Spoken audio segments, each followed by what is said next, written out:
Hello, I am Sin the Manga Addict and welcome to my channel. Today I'm going to be going over everything I got in September, which did include an earlier Shojo haul unboxing, so I will just have a chapter down below so you can just skip on ahead if you've already seen that, because that's where we're going to start.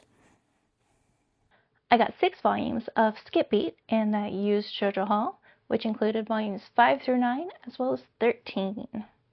Next up, I got Volume 2 of Time Stranger Kyoko, which just leaves Volume 3 for the series to be complete. Next, we've got Volumes 1 through 4 of Wild Ones, Volumes 1 and 7 of Gentleman's Alliance Cross Plus, Volumes 1 and 2 of Honey Hunt, and then we've got Volumes 2, 5, 7, 8, and 10 of Hanakimi. Really excited to continue fleshing this one out further. And that leaves the last of that haul, the My Little Monster Volume 1, which was sadly in pretty poor condition. Hopefully I'll get a new copy of that decently soon. To start off the rest of the pickups, I've got Volume 1 of Bride of the Death God, which was really cute. I really liked the way they incorporated the language of flowers at the end of each chapter. It was a really nice touch. Dragon Knight's Beloved Volume 9. Honestly, I didn't think it would make it this long, as much as I don't ever hear anybody talk about it, but it's such a cute fantasy romance. Reincarnated as a Sword, Volume 15. Honestly, this was a series that taught me the difference between light novels and manga, making sure I ordered what I actually wanted.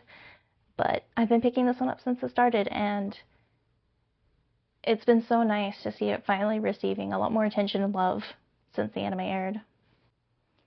Seaside Stranger Volume 2. I found this one at a used bookstore, and it was a haul I needed, so now I just need Volume 4 to get caught up. Always a Catch Volume 4. I always like badass women, and it's nice to see the prince appreciate them too, for once. Assorted Entanglements Volume 8. Really love these two, so happy to see them on the cover. I'll Never Be Your Crown Princess Betrothed, Volume 3. Funny story, when I first picked up the first of the series, it didn't actually mention adult content at all on the pre-order listing, so I didn't quite realize what I was getting into. But it's been surprisingly solid, though. A Kingdom of Quartz, Volume 1. I honestly had my eye on this one for so long. I have heard enough good things about it, the dark fantasy. I was so signed up, I just couldn't commit to it for the longest time. And then once Volume 1's in my hands, I know I'm going to just go all the way down the rabbit hole. I'll be caught up in no time. Bocchi the Rock, Side Story, Kikuri Hirori's Heavy Drinking Diary, Volume 2. I'm not as much a fan of Hirori's character, but I do prefer it when it's not the 4-coma style. It's a lot easier for me to sit down and read. The Ayakashi Hunter's Tainted Bride, Volume 4. Honestly, one of my higher-up series that started recently. I know a lot of people have been like, oh, it's My Happy Marriage, even the art style looks the same, the plot's too similar. But the plot gets moving much faster. It got me invested pretty heavily, and I love My Happy Marriage, but it is very slow paced that I do end up drifting off instead of making my way through a volume as easily. If the Villainess and Villain Met and Fell in Love, Volume 4.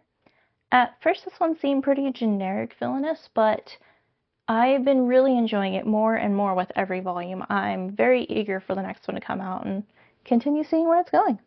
Volumes 26 and 27 of That Time I Got Reincarnated as a Slime.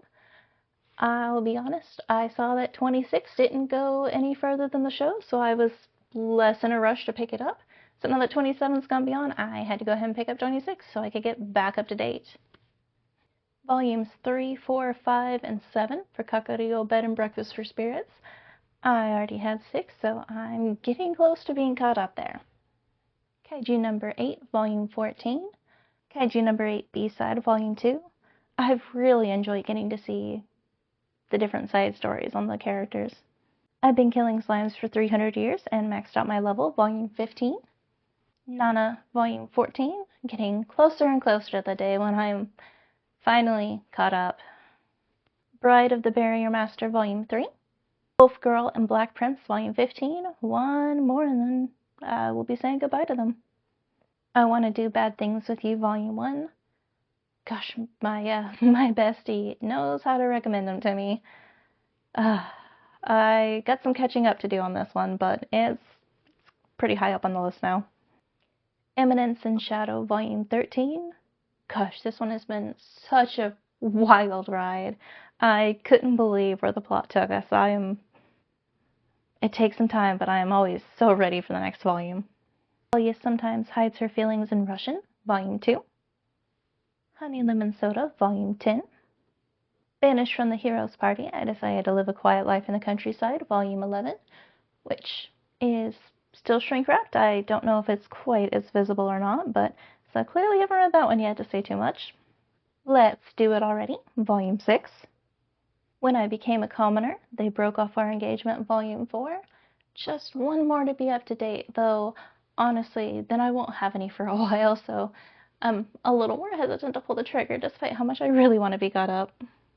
Skip Beat, Volumes 10 and 11. Can you tell I've really been enjoying getting caught up?